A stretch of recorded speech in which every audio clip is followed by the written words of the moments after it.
আজই ডাউনলোড করুন আর এনজয় করুন আপনার পছন্দের শো। আমার জন্য কিছু ভাবে, অন্ধের মতন এই বিশ্বাসটা ওর প্রতি আছে যে ও কোনো হ্যাঁ, গানের গাওয়ার ব্যাপারটা না টিচিং খুব প্রফেশন ডিফিকাল্ট টু চুজ। কেন অঙ্কুশদা খুবই শান্ত, আর তার মানে ওই চায় মানে ঘুরিয়ে ফিরিয়ে তুই কি আমাকে ইনসাল্ট কি করছিস? সিনেমার পর্দায় যাদের অভিনয় আমরা দেখি, যাদের স্টাইল, স্মাইল, হাঁটা চলা, কথা বলা ফলো করি, যাদের গল্প গান শুনতে চাই না একটু রেস্ট, তারাই আজকের আমার মঞ্চের গেস্ট। ঐন্দ্রিলা, বল। এই ছবিটা নিয়ে হ্যাঁ, কি বক্তব্য, মানে কি ভূমিকাটা? হ্যাঁ, আমার চরিত্রের নাম হচ্ছে আঁখি এবং আঁখির একটা অদ্ভুত পার্সোনালিটি আছে, একটা নিজের জগৎ আছে। ফ্যামিলি বলতে তার বোনই আছে আর কি শুধু।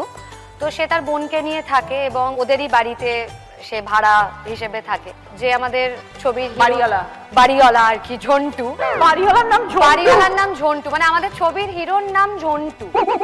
তো সেই ঝন্টুর সাথে আঁখির একটা অদ্ভুত সম্পর্ক, কিন্তু ওর সাথে যে বাকি যে নারীরা যারা আছে আর কি আমাদের ছবিতে, তাদের যে ক্যারেক্টারগুলো আর কি, মানে প্রত্যেকে না ডিফারেন্ট একদম সবার থেকে।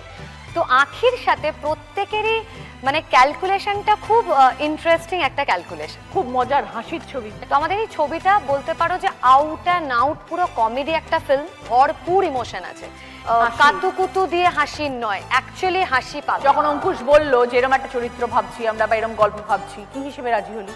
না, আমি না প্রথমত একটা কথা বলতে চাই যে যখন অঙ্কুশ আমার জন্য কিছু ভাবে, অন্ধের মতন এই বিশ্বাসটা ওর প্রতি আছে যে ও কোনো চরিত্র দেবে। হ্যাঁ, মানে কোনোদিন আমাকে মিসইউজ করবে না। ইনফ্যাক্ট এটা মির্জার সময়ও হয়েছে যে আমার একটা স্বপ্নের চরিত্র মুস্কান, যেখানে আমি ফাইট করেছি, আমি নিজেকে ওইভাবে ভেঙেছি, সেটা শুধুমাত্র ওর জন্য পসিবল হয়েছে, না হলে আমাকে কেউ সুযোগটা দেয়নি। আমি ওকে ধন্যবাদ জানিয়ে তো ছোট করতে পারবো না, কিন্তু কৃতজ্ঞতা বোধ আমার চিরকাল থাকবে।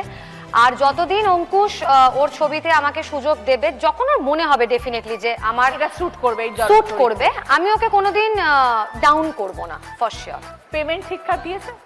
বলবো না রচনাদি, ও কন্টিনিউয়াসলি বলছিল যে দেখো আমাকে একটু ফিল করাতে দাও যে আমিও প্রযোজকেরই একটা পার্ট। জীবনে বলিনি, তাই জন্য আমি বললাম না, আমি বললাম যে বলবে না। সেটাই যদি হয়, সেটাই যদি তোমার গিল্ট ফিল হয় যে না একটু প্রযোজকের পার্ট, তাহলে রেমুনারেশনটা তুমি ফ্রি করে দাও, ওটাই বলে দাও যে ওটাই তোমার ইনভেস্টমেন্ট ছবিতে। ওটা ইনভেস্ট করার থেকে আমি ওটা আমার নিজের ব্যাংক অ্যাকাউন্টেও নেব।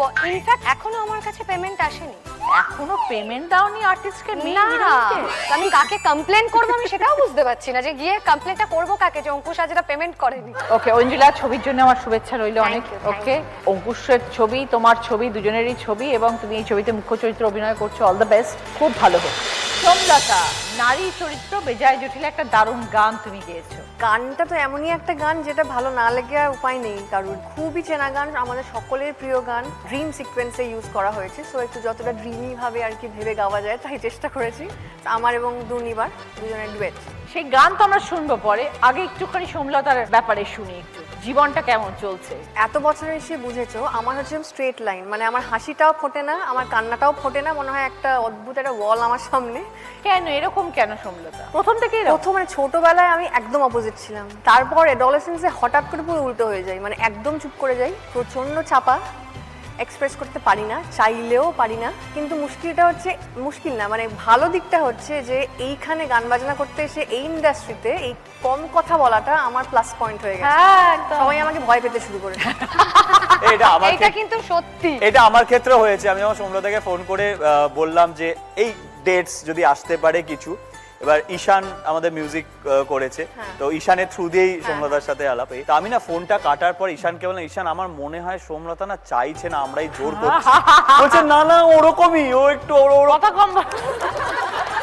না এটা কিন্তু ঠিক যে তোমার মধ্যে ওই পার্সোনালিটিটা ডেফিনেটলি আমাদের ভালো লাগে, কিন্তু ভয় লাগে। তার সাথে আবার টিচারের ব্যাপারটাও আছে, তাই ওই ব্যাপারটাও একটু সব মিলেমিশে। কোন প্রফেশনটা বেশি ভালো লাগে, গানের গাওয়ার ব্যাপারটা না teaching profession? Difficult to choose, মানে দুটোই ভালোবাসি বলে আমার পড়ানোর 17 বছর কমপ্লিট ও মাই গড। সো ভালোবাসা না থাকলে দুটো হয় না, একসঙ্গে exactly. সম্ভব না, তো হ্যাঁ দুটোই ভালো।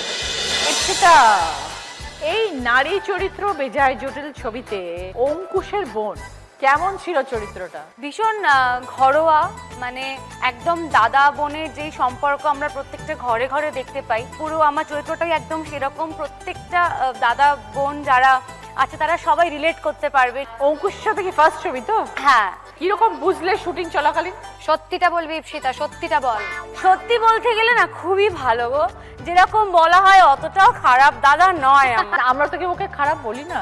হ্যাঁ, না। যতটা বলা হয় কারা কারা বলে সেটা তো বলা নেই। এই তো, এটা তো এই তো। প্রথম জানলাম যেমন এই তো। বলা হয়। হাত তুলে রে। এই যে ও একমাত্র ওই বলে যা বলার, আমরা কেউ বলি না, আমরা সবাই ভালোই বলি ওকে। তবে আমার মনে হয় যে মানে অঙ্কুশ দা বেন্দিলা দিকে না যে ওই ঝগড়া করছে খুনসুটি, ওটাই ভালো লাগে। দেখতে ভীষণ ভালো লাগে আর কি। হ্যাঁ, মানে আমরা চুলোচুলি করে মরি আর তুই মজা নিবি আর কি। হ্যাঁ ওটাই আর কি। জানো দিনের শেষে ওটা সব আবার ঠিক হয়ে যাবে। দিনের শেষে কে সরিটা চাই রে বলতো? জানো অঙ্কুশ দা খুবই শান্ত। আর তার মানে ওই চায়। মানে ঘুরিয়ে ফিরিয়ে তুই কি আমাকে ইনসাল্টই করছিস? বল, আমি বুঝতে পারছি না। সত্যি কথা বলেই দে এবার। হ্যাঁ বুঝে গেছি। এটা আমিও বলবো, দিনের শেষে ওই সরি বল। ওই দেখো দেখেছো, তাহলে আমি সত্যি বলছি কি এত বছর বেন্দিলা দি খুব ভালো করে জানে যে এই কথাটা বলার পরে অঙ্কুশ দা এইটা করতে পারে, এইটা বললেও এইটা করবে, ইচ্ছা করে বলে আসে আমাকে, দেখ দেখ মুখটা দেখ, এবার মুখটা দেখ, দেখ কিরকম মুখটা করে যাচ্ছে দেখ। মানে নিজেও ওটা দেখতে খুব আনন্দ পায় ওরকম ভাবে। তার মানে ঝন্টু অঙ্কুশের মতনই অনেকটা না না না না, না এক নয়। হ্যাঁ ঝন্টুর চরিত্রটা কেমন?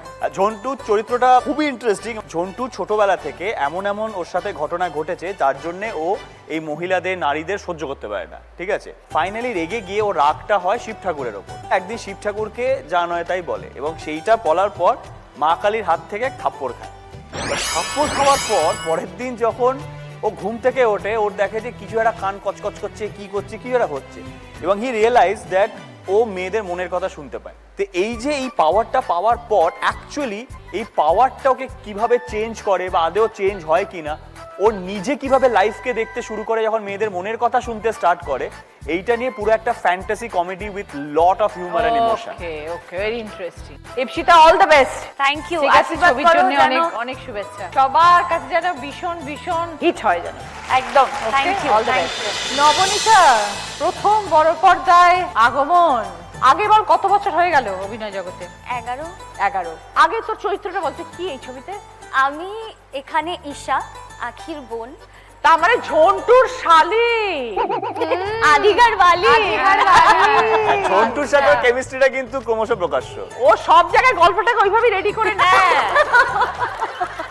না, ওর ক্যারেক্টারটা অ্যাকচুয়ালি খুব ইন্টারেস্টিং। মানে সেই অর্থে আমার ওকে পছন্দ এবং ওর সাথে কি কেমিস্ট্রি, এটা পুরোটাই সিনেমাটার একটা খুব মজার মোড় আছে, যেটা ওই জন্যই নারী চরিত্র বেজায় জটিল কেন, এই কারণে এই নিয়ে পুরোটা মজার সবটা বিষয়। নিয়ে একটা হ্যাঁ। বিশাল বড় গল্প।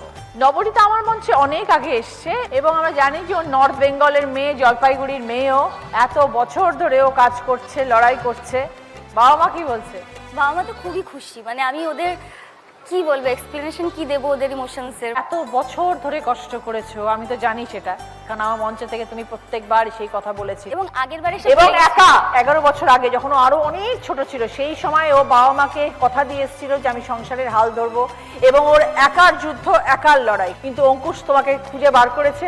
You should be always grateful to Ankush. এটা আমার প্রথম, আমার সব সময় সঙ্গে থাকবে এই স্মৃতিগুলো। আর অন্যান্য দিন ওকে দেখে আমরা ইমোশনাল হয়ে যাই। ওর অনেক স্ট্রাগল, আমরা সবাই আরে জানি। ছবি ঠিক আছে, টিভি ছাড়িস না, আসল পয়সা টিভিতে। না না, ওটা তো লক্ষ্মী, ও আমাকে নবনীতা বানিয়েছে, ওটা আমি কি করে ছাড়তে পারি, ওটা আমার শখ, অভিনয়টা আমার শখ। একদম। একদম।